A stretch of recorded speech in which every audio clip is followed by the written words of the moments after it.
क्योंकि आपका जो मेन सब्जेक्ट है, जिस सब्जेक्ट को आप पढ़ रहे हैं वो है केमिस्ट्री, ठीक है। तो कल मैंने आपको कहा था कि ये केमिस्ट्री सब ब्रांच है साइंस, ये साइंस के अंदर आ रही है केमिस्ट्री। बायोलॉजी है, केमिस्ट्री है, साइंस के अंदर ही आते हैं। बायोलॉजी हो, केमिस्ट्री हो, फिजिक्स हो, मैथ्स हो, ये सारी चीज़ें। एस्ट्रोनॉमी मैंने बताया था कि साइंस के बहुत सारे ब्रांचेज हैं, लेकिन आप सारे ब्रांचेस को काउंट एक साथ नहीं पढ़ सकते हैं, ना उनके नाम मैं आपको एक साथ बता सकता हूँ, क्योंकि 100 से भी ज़्यादा, बल्कि 200 से भी ज़्यादा आपके पास साइंस के मुख्तलिफ ब्रांचेस हैं, ठीक है। तो फिर मैंने आपको ये भी बताया था, प्रीवियस क्लास में आपको बताया गया है कि साइंस एक लैटिन वर्ड से निकल के आया है जिसको साइंटिशिया कहा जाता है। साइंटिशिया एक लैटिन वर्ड है जिससे साइंस निकल के आया है, जिसका और साइंटिशिया का मतलब असल में क्या है, नॉलेज। नॉलेज को कहते हैं, यानी इंसान जो थे ना, इंसान ह्यूमन बींग्स, वो टाइम के साथ साथ नॉलेज को क्या करते थे, एक्वायर करते थे, हासिल कर रहे थे। किसके जरिए? एक्सपेरिमेंट्स के जरिए और रिसर्च के जरिए। यानी ह्यूमन बींग्स क्या कर रहे थे, टाइम के साथ साथ वो रिसर्च करते थे, स्टडी करते थे, चीज़ों को अंडरस्टैंड करते थे और एक्सपेरिमेंट्स करते थे, और इस तरह नई नई चीज़ों को डिस्कवर कर रहे थे, और इसी को हम साइंस कह रहे हैं। तो साइंस जो है वो तो 2 दिन में एकदम से सारी नॉलेज नहीं आई है ना। साइंस तो बहुत पुरानी चीज़ है, मतलब पुराने कदीम ज़माने से बहुत सारे लोग प्रैक्टिस कर रहे हैं, साइंटिस्ट प्रैक्टिस कर रहे हैं और मुख्तलिफ चीज़ों को क्या कर रहे हैं, डिस्कवर कर रहे हैं, ठीक है। तो आज हम बात करेंगे कि जो केमिस्ट्री जो साइंस के अंदर आ रही है, और हम मेनली हम केमिस्ट्री को डिस्कस करने वाले हैं। तो जान लेते हैं कि केमिस्ट्री है क्या।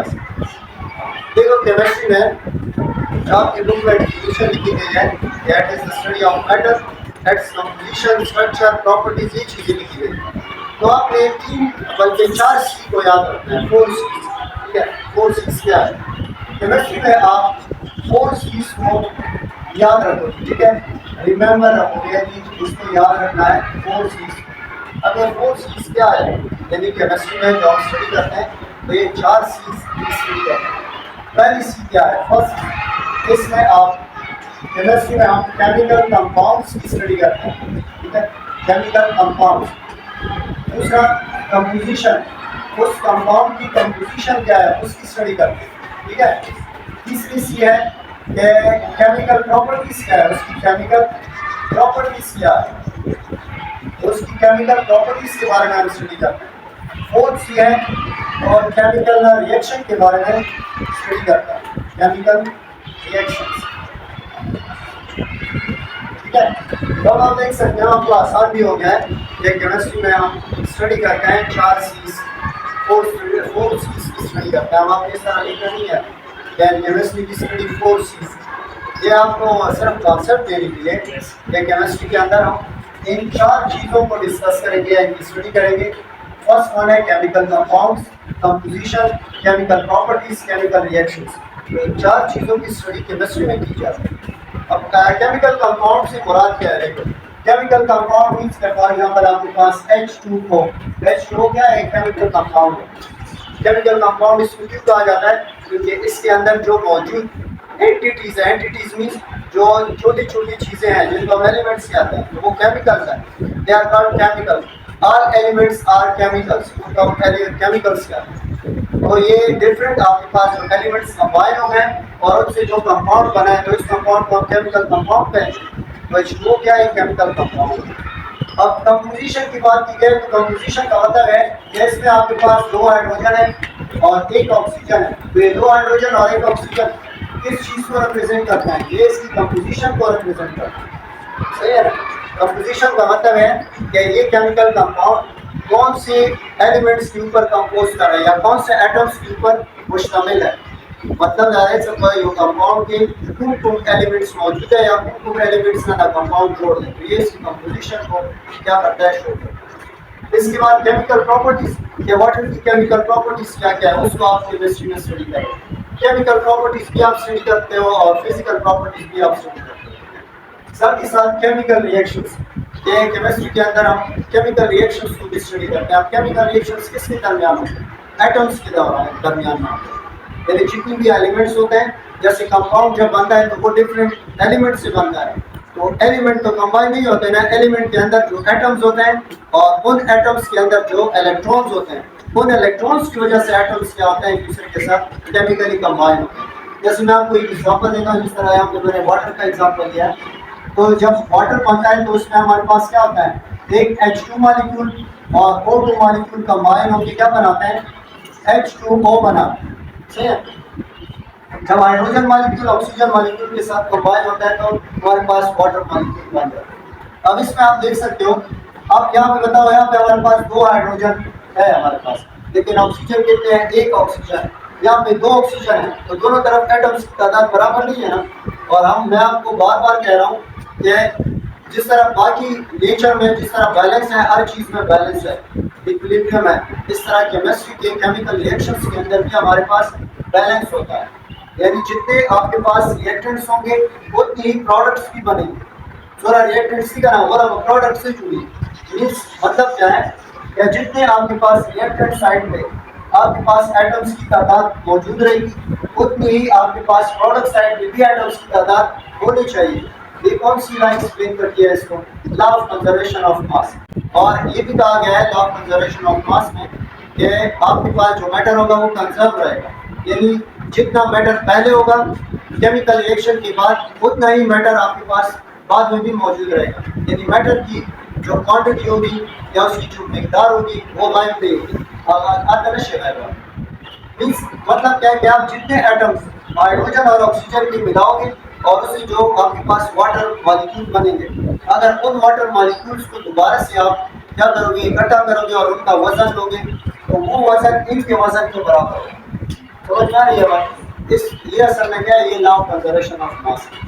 तो इस वजह से हम जितने भी केमिकल रिएक्शन होते हैं उनको बैलेंस करते हैं। तो इधर हम इसको बैलेंस करेंगे। कैसे बैलेंस करेंगे, देखो अगर मैं यहाँ पे 2 लगाऊँ, ठीक है, यहाँ पे 2 लगाऊंगा तो अब आपके पास ऑक्सीजन 2 हो गए, ऑक्सीजन यहाँ पे नीचे सबस्टेंस क्या है 1, तो 1 के साथ 2 मल्टीप्लाई होगा तो 2 ऑक्सीजन हो गए। लेकिन हाइड्रोजन कितने हो गए, 4 हो गए, 2 के साथ क्या हो जाता है 4 हाइड्रोजन हो गए। तो यहाँ पे भी अगर मैं 2 लगाऊँ तो ये 4 हाइड्रोजन और 2 ऑक्सीजन। अब आपके पास दोनों तरफ एटम्स की तादाद बराबर है।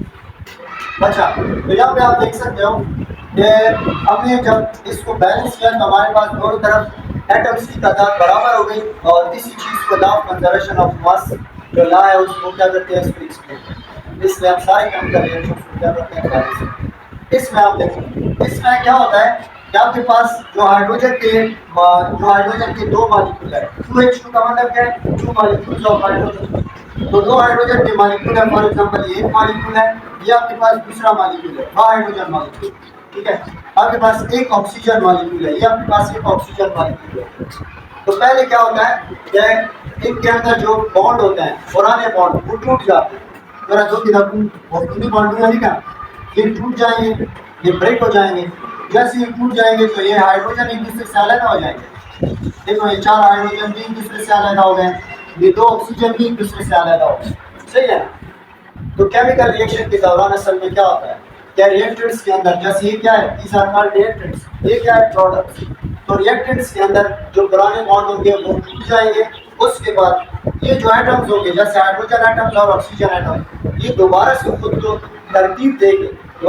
तरतीब देके नए बॉन्ड बनाएंगे। कैसे बनाएंगे, ये 2 हाइड्रोजन क्या करेंगे, ये इस ऑक्सीजन के साथ अटैच हो जाएंगे, ठीक है, और ये हाइड्रोजन इस ऑक्सीजन के साथ अटैच हो जाएंगे। तो कितने मॉलिक्यूल आपके पास बने, 2 वाटर के मॉलिक्यूल बने। मैंने यहाँ पे 2H2O लिखा है, नहीं। तो आप देख सकते हो कि किसी केमिकल रिएक्शन के अंदर क्या होता है, क्या रिएक्टेंट्स के अंदर पुराने बॉन्ड टूट जाते हैं और एटम्स खुद को दोबारा से तरकीब देके नए बॉन्ड्स के जरिए क्या करते हैं, प्रोडक्ट्स को बनाते रहते हैं, और इसी को हम केमिकल रिएक्शन कहते हैं।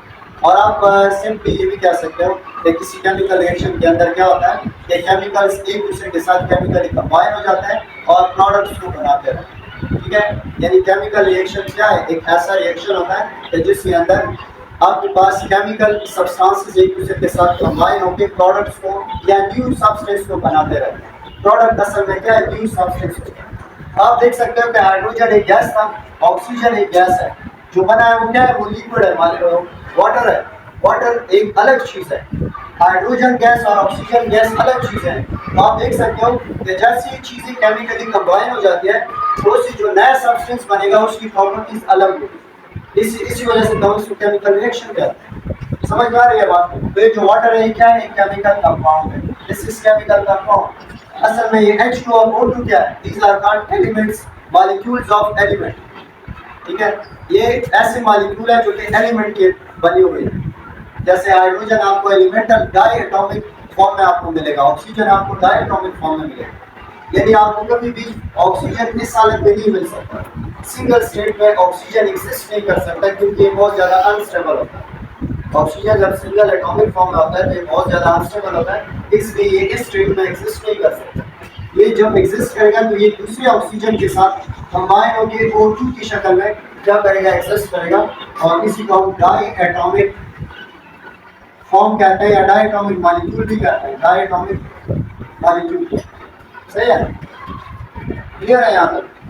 ये जो आपके पास मॉलिक्यूल बना है ये डिफरेंट आपके पास एटमों से मिलकर बना है, इसलिए इसको हम हेटेरोएटॉमिक मॉलिक्यूल भी कहते हैं। और ऐसे मॉलिक्यूल जो सेम टाइप ऑफ एटम से बनता है तो उसको हम होमोएटॉमिक मॉलिक्यूल भी कहते हैं।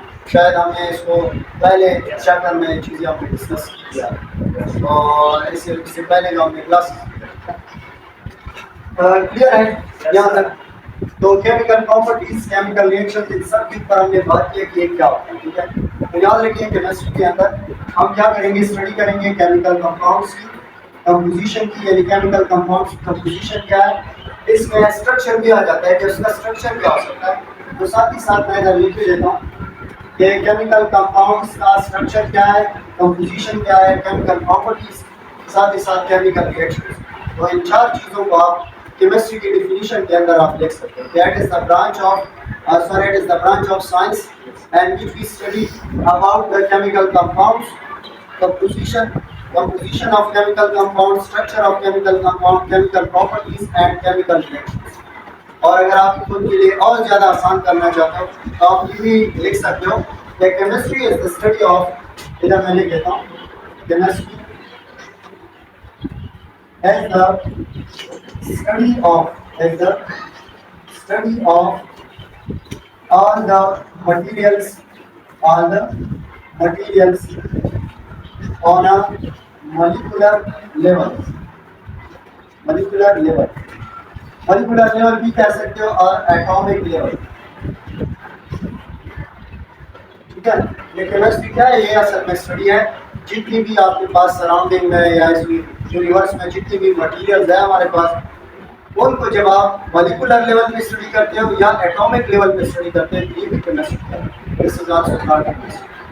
और फिर केमिस्ट्री बहुत सारी डिफिनीशन आप कर सकते हो, वहाँ पर डिपेंड करता है कि आप केमिस्ट्री को कितनी अच्छी तरह समझते हो, अंडरस्टैंड करते हो। क्लियर है यहाँ पर? फिर इसके बाद केमिस्ट्री को मुख्तलिफ ब्रांचेस में क्लासीफाई किया है, डिवाइड किया गया है।